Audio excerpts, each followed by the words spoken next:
After Shathra uncovered Peter Parker's secret identity, she didn't go straight for his life. That would have been too merciful.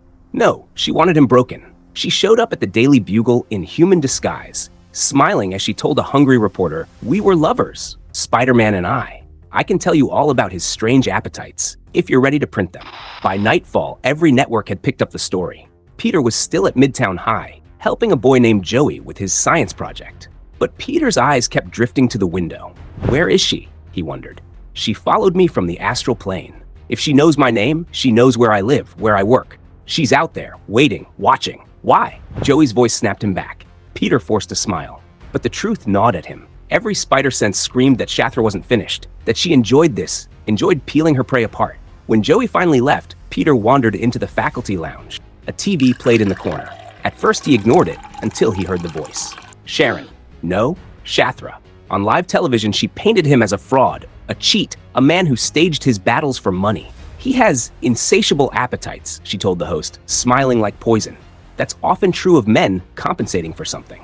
Peter froze. His hands trembled so badly he spilled his coffee. Even the Fantastic Four watched in disbelief. Reed dismissed it as the price of fame. Sue shook her head and insisted she didn't believe a word. But the seed of doubt had been planted. Mary Jane saw it too.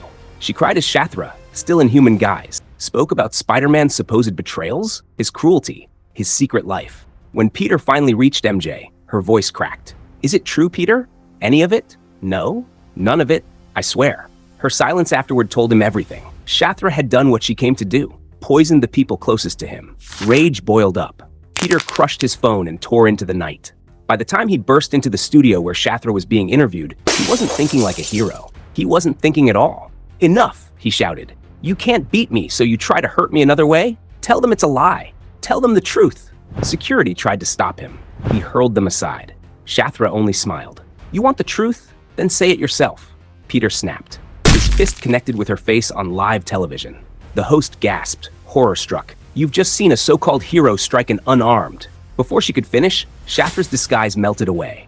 Wings tore through her dress. Fangs split her smile. Cameras rolled. The crowd screamed. The wasp hissed. Now the little spider is ready to play.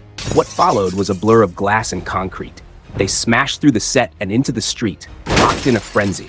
Peter didn't hold back. Each blow came from fury, not justice. For the first time in his life, he wanted to kill. Then a child's scream cut through the chaos. Monster! Peter looked down at his bloody fists and at Shathra crumpled beneath him. The boy wasn't pointing at her. He was pointing at him. That was the plan all along. Make the hero become the monster. She drove her stinger into his back. Fire lanced through his body, venom flooding his veins. He staggered, paralyzed, barely able to crawl. A cabbie tried to help him, but Peter's body was failing. His muscles locked, his words slurred, every nerve on fire. He stumbled into the night, collapsing in an alley. Flashes of memory came, of a documentary he once watched. A wasp paralyzing a spider, keeping it alive just long enough to feed. Not like this, he thought. Not like an insect. Not waiting to die. With what strength remained, he dragged himself into a dark museum, crawling into the spider exhibit. His vision blurred. His body finally shut down. And then the spiders swarmed.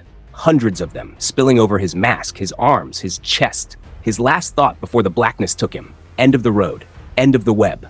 The swarm consumed him.